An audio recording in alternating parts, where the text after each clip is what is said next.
Folks, I'm Neil Barton. Thank you very much for joining us tonight for East Texas in Focus. We'll get started right now. First of all, focused on unfeathered profits. Get that, Sam? Looking at Greenbird turkeys, because every year East Texas families line up to get their hands on the sumptuous staple and return to their tables for the holiday. As we go into the Thanksgiving season, we're wondering, what does it take to keep customers happy there and us happy? We bring in Sam Greenberg right now. Thank you very much for being with us. I'm glad to be here. Transparency, you guys, we've known each other for a long time. You're Yes. a friend of mine. I appreciate you being with us. Well, I'm flattered y'all think I'm newsworthy. Oh, you are. So tell us about yourself. Well, I was born and raised here in Tyler. My parents built Greenberg smoked turkeys from the ground up, and I happen to be in charge of keeping it going. How did you get started into those? Basically, Sam, this is what you're doing. Well,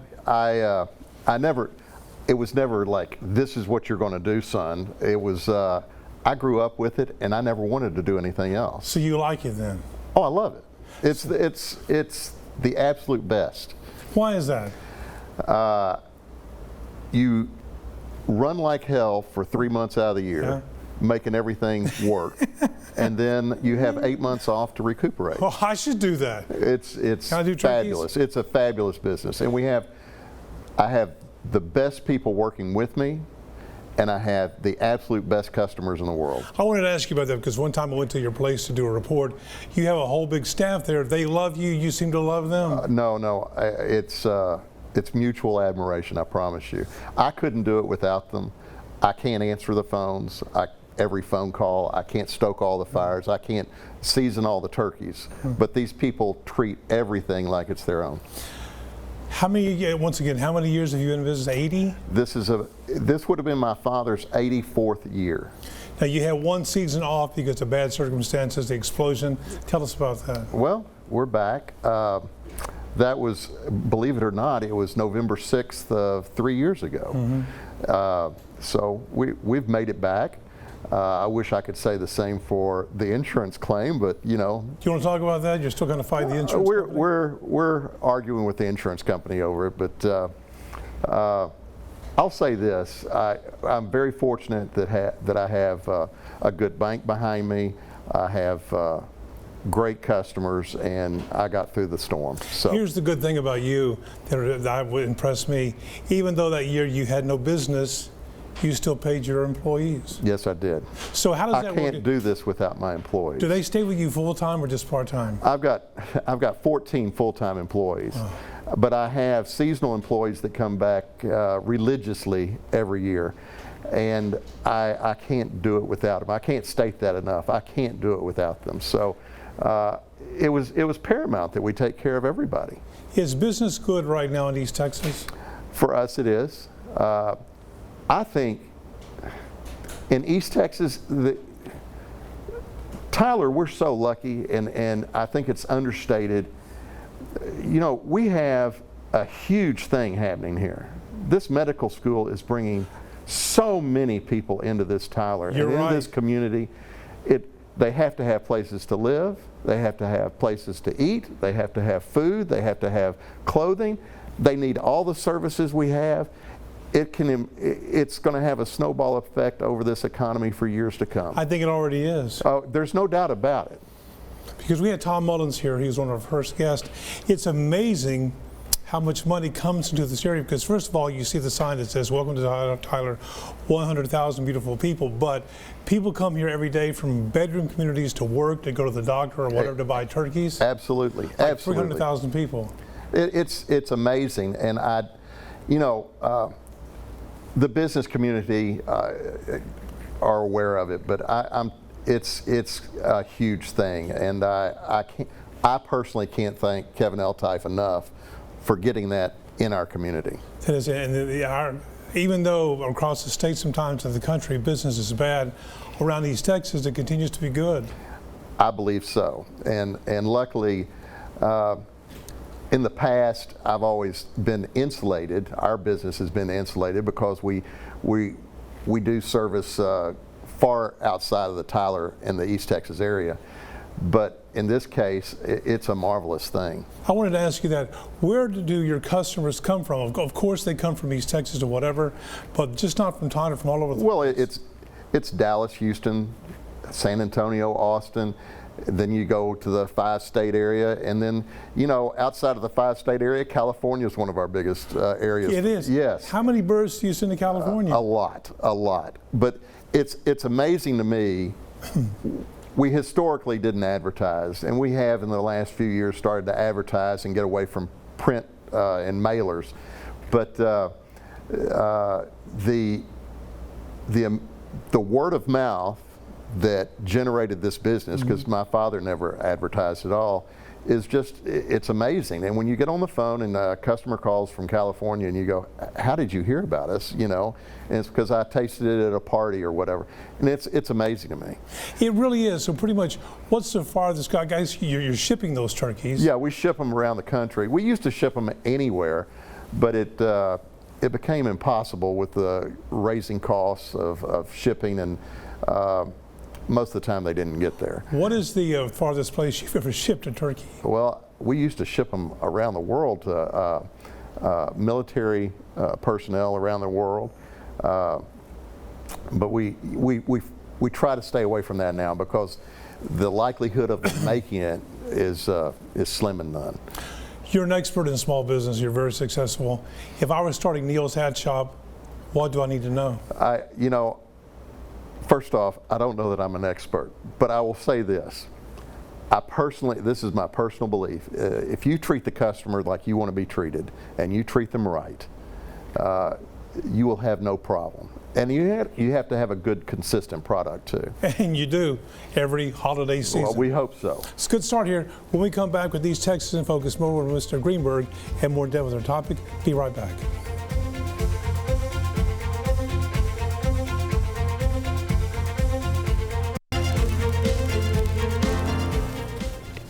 And welcome back. We're focusing on holiday impacts of our area, looking at local Thanksgiving and Christmas staples like Greenberg turkeys. The family-owned business has been selling smoked turkeys for more than 80 years now. Since they started, they've survived many business scares. That's why we bring in the CEO, Sam Greenberg, right? I'm just lucky enough to run it. What do you know now that you didn't know back then? Oh, that you can never anticipate what's going to happen tomorrow. I mean, you can't. And while you think everything's going to be the same year after year, as far as our business is, customers come back every year, everything. But you think the business, everything with the business is going to be the same, and everything changes. You never know. Like what? UPS. They deliver. Only about 18% of our business is here in Tyler. Had to say that again? 15 to 18% is in Tyler. The rest of it is shipped out. And so, you know, we're very dependent on the shipping, and we've got a relationship with UPS, and they change something small or what they think is small, and it could have a huge effect on us. So there are things like that. You never know what, we're under USDA regulations. You don't know what changes they're going to have from time to time that we're going to have to revamp the plant to accommodate. It's things like that. Business is never constant, and that's the biggest thing that I've learned over time, and that I try to instill in the younger group coming up behind me. So once again, it's we're from the government and we're here to help. Well, USDA, and I love the USDA. They are here to help, and they're here for a reason.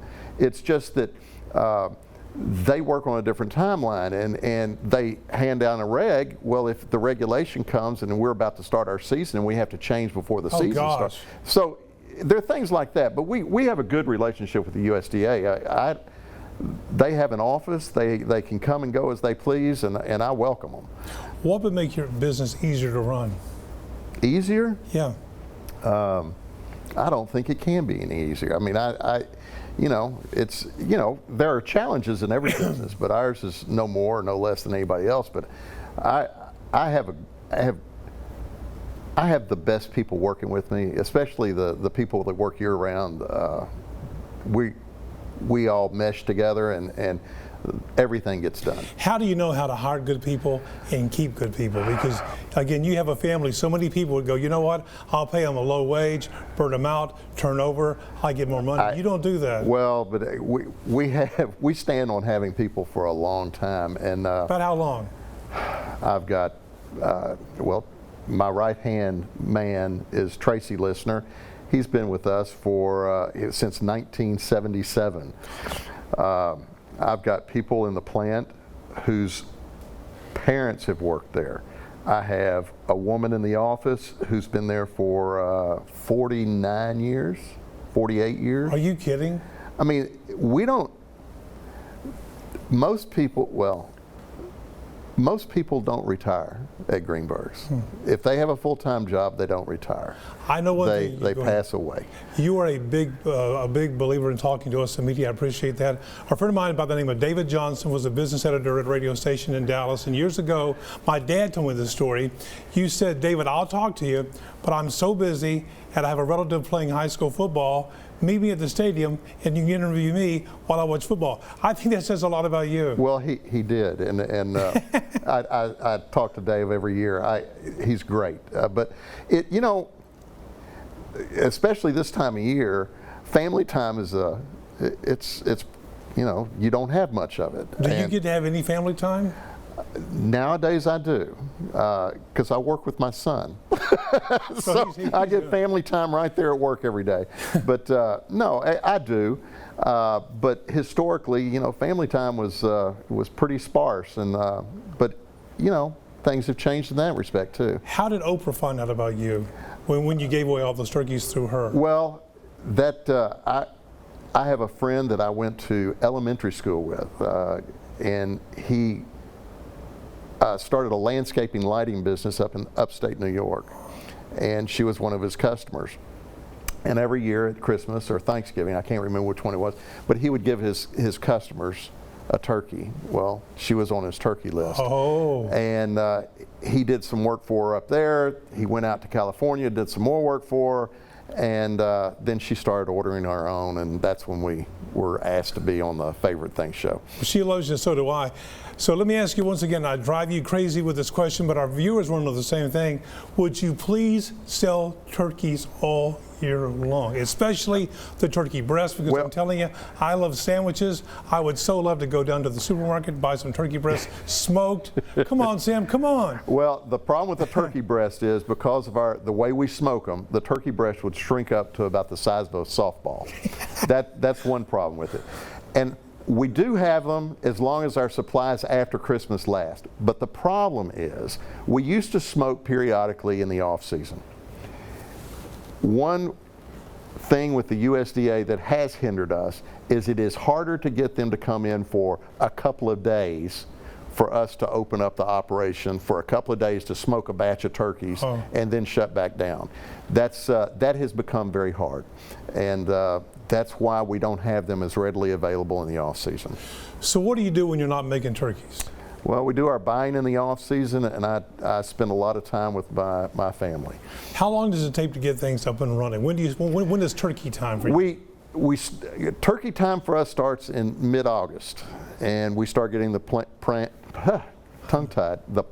ready and going. We go through thoroughly, clean everything, get it's like anything else. Things fall apart, things get old, especially after they've been sitting for months. Like us. Yeah, exactly. And but I tend to like it more just sitting around. But I'm good at that. We have to get everything going. I just hired a wonderful guy. I've never had this luxury before, but we just hired a full-time maintenance man to make sure everything's going to work in the off season. Hire good people, and you can sit back That's right. When we come back, your thoughts will be heard by us as we open up the old In Focus inbox. They want to know the same thing as I want to know. Hang on.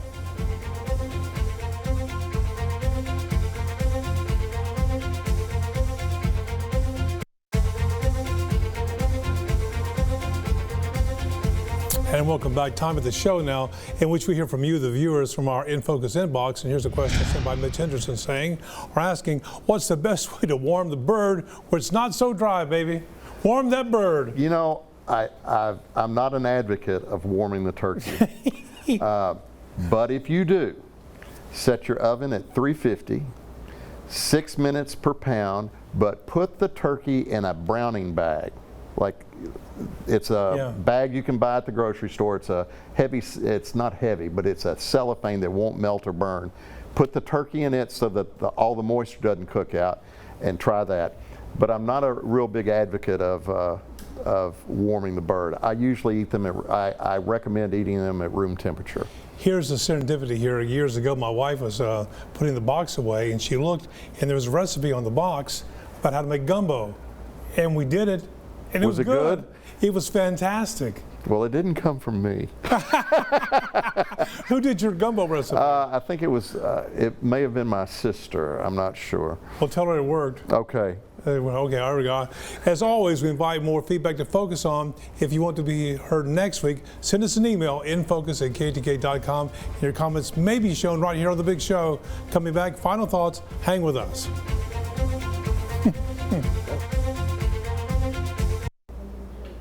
Okay, 1 minute left. What would you like people to know about turkeys that I've not asked you about so far? Oh, I don't know about turkeys. You know, Or just life? you got me here on the premise of small business in East Texas. And you know, we're lucky to be here in East Texas. We are. East Texas is a great place to live. We have school campuses that look like colleges all over our town. We have a great medical school coming here, or it is here. We have everything we need, and business here is good. We're close enough to Dallas. You want to go to dinner, you want to go out for a night, you want to go you can have all the culture you want there and come back to the peacefulness of East Texas. This is a great place to live. I always say it's nice to go to Dallas, Shreveport, wherever you want to go, Houston. But when it's said and done, because I've lived in those cities, it's nice to come back home to the pine trees here. I love Tyler, and I can't imagine living anywhere but right here. And thank you for all you do, the people you employ, and just being a staple in the community. Well, thank you. And I appreciate you as well thinking as of on us. emails, gobble gobble. Gobblegobble.com. There you go. That's your email address, gobblegobble.com. Next week, more issues right here, coming soon on Saturday, East Texas in Focus, Fox 51 News at 9. Right after that, have a great weekend, everybody.